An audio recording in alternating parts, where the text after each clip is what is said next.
Hey guys, thanks for checking out my video. Today I'm going to show you how to play 5 classic Chuck Berry style licks. I've picked Chuck Berry because he had such a big influence on so many of the big successful rock bands that came later. Bands like the Beatles, Rolling Stones, the Beach Boys, AC/DC and Guns N' Roses. The licks that I'm going to show you today, they're all in the guitar friendly key of A, and I've also created a backing track for you to play along with. Okay, so the first lick I'm going to show you goes like this.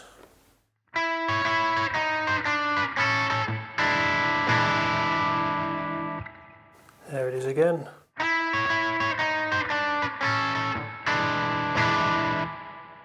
Okay, so it's sort of descending major sixths. That's the first part. So,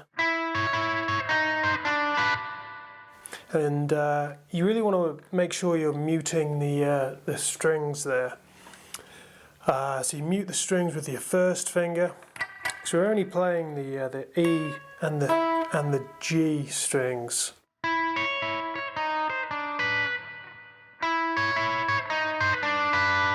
So you've got to be careful to mute that string there, the B string. Okay, the second part of this sort of outlines an A major chord. There's an A major chord. We're only playing 2 notes here. And again, try and mute that B string with one of your fingers. Here I'm muting it with the first finger. See, when I strum those 3 strings, only actually plays these 2. These are the only 2 that actually sound there.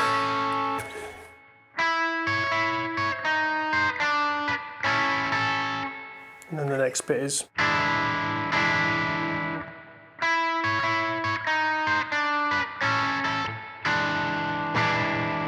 Now when I'm playing this riff, what I try and do is keep my hand moving in 1/8 notes, just up and down. It helps keep you in time. If you just have a look at my arm and how the wrist moves.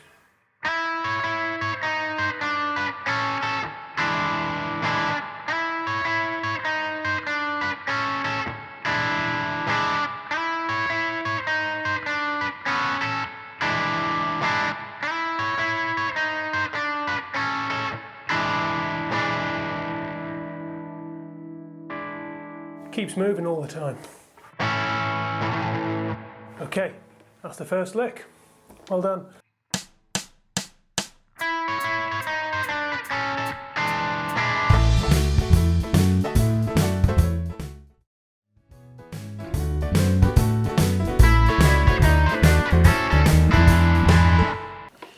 Okay, so the second lick I'm going to show you goes like this.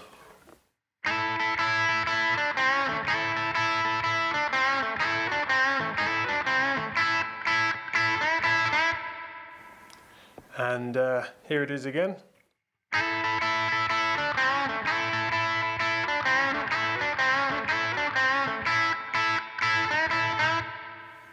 And I'll just play a little bit slower now.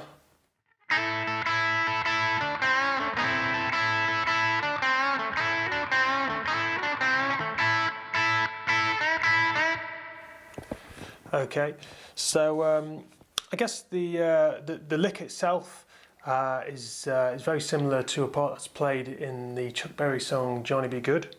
Obviously a total classic, and contains a lot of good riffs, good licks that you can steal and put into your solos.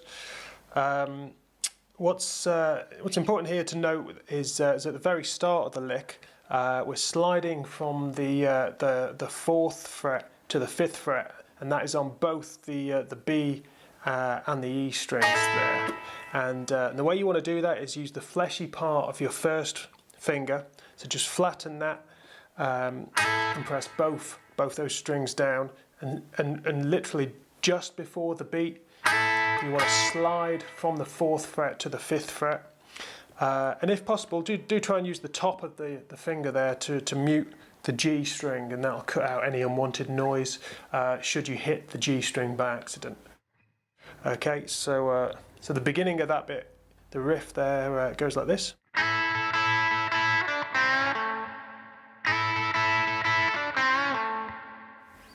Okay. You'll also note that halfway through that there is a sort of a bend on the G string there. What's important to note is just how the bend happens. So it's like that. So what you don't want to do when you're bending that G string is bend the note like this. So whenever you bend with that first finger, we're going to bend by sort of rotating the wrist.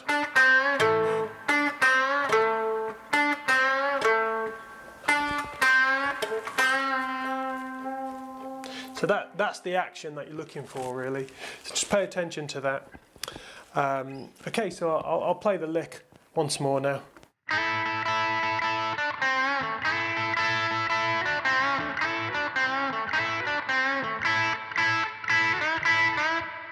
And at the end of it, you'll note that there is that sort of punchy bit just at the end of the lick there where it goes.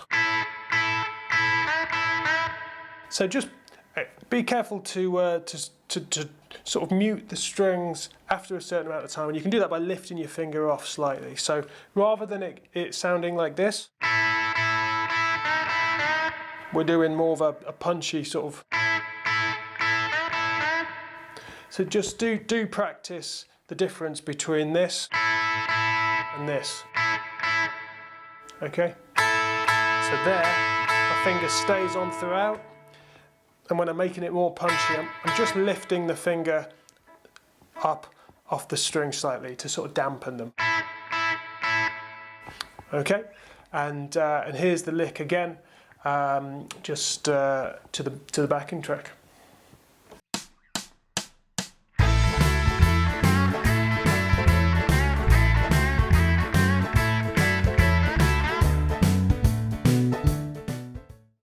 The third lick I'm going to show you goes like this. 1, 2, 3, 4.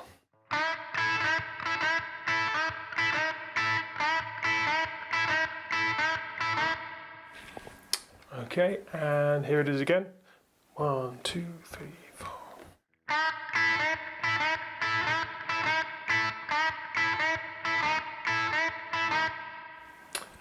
Okay, and I'll just do a little bit slower for you now. 1, 2, 3, 4.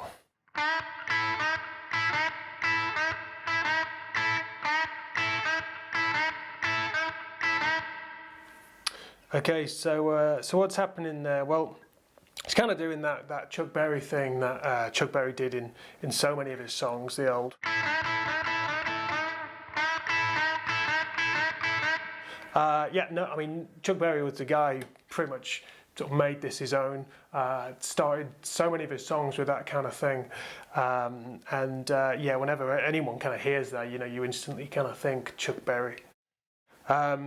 So what's happening? Yeah, he's similar to what we did in the other lick. Actually, we are holding down these two strings here with the first finger. So it's holding down the B and the E strings on the 5th fret there, and then we sort of bend up with the 3rd finger there. And whenever you do a bend, just always kind of be aware of the note that you're bending to. And make sure that not only have you sort of practiced exactly how far to bend the note, but you're sort of anticipating what the note is going to sound like. So yeah, the best way to learn that is just spend a bit of time playing the note that you want to bend to, and then just see how much you need to bend the strings by to make it sound how you want it to sound. Okay. And here's the lick to the backing track.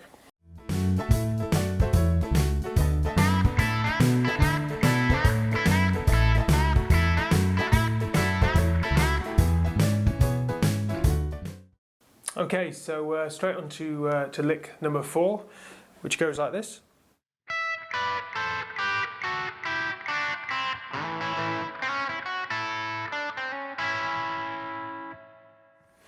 Okay, I'll play that again.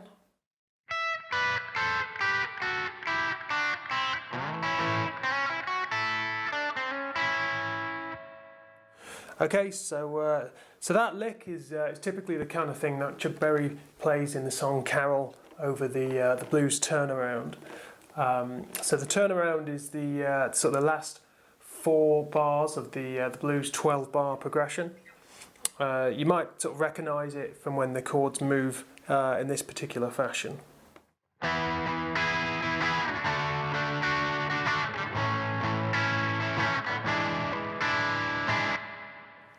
Okay, so it's the 5 chord, the 4 chord, the 1 chord, and then back to the 5 chord. So that's what we are playing the 4th lick over. Is that chord progression? So yeah, you've got descending triads. You've got minor triads to minor triad, another minor triad. Then you've got a major triad, another minor triad, another minor triad, and 2 major triads at the end. So if you were to look at those chords there and the way they're moving down the neck, you would say that they're all coming from the A Dorian scale. Although I don't really think that Chuck Berry is thinking about that. I probably just like the way it sounds. Anyway, so the second half of the lick there is an A major chord. So yeah, instead of perhaps playing it like this, maybe don't do the bar and just play the notes. Hold down the notes that you need. Like that. And then right at the end there, we've got this little lick, which is quite nice. So just sliding in from the 5th fret to the 6th fret.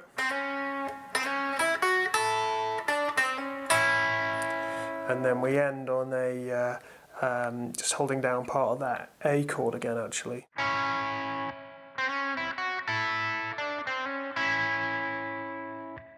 Okay. Anyway, yeah, here's the lick played to the backing track.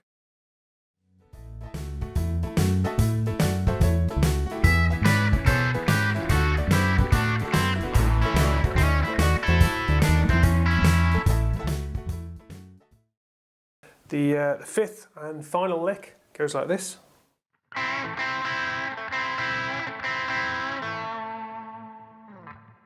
Yeah, that's it. So it's pretty short, but you know it's a classic Chuck Berry kind of thing, really. You know, he's just playing about with his groove, really, just setting a feeling, a vibe.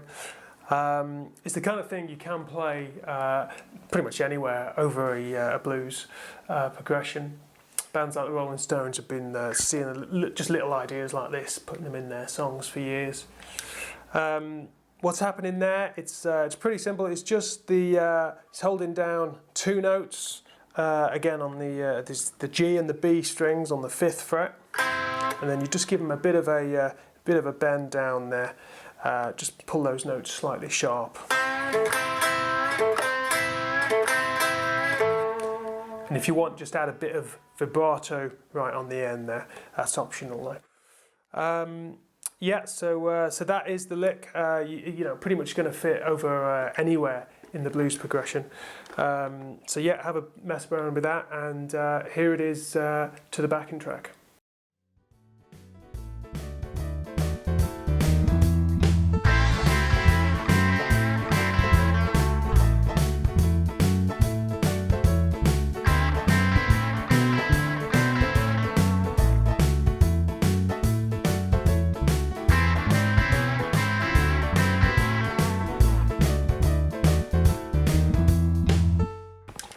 Alright guys, thanks for watching this video. Hope you've enjoyed it. Hope you've learned something. There is a backing track for you guys to check out, so do have a look in the description. There'll be a link for that there, and I'll put a link actually at the end of the video as well. The backing track is about 3.5 minutes long, so you've got quite a bit of time to mess about with these ideas and just improvise, really. So that's it. See you next time. Thanks.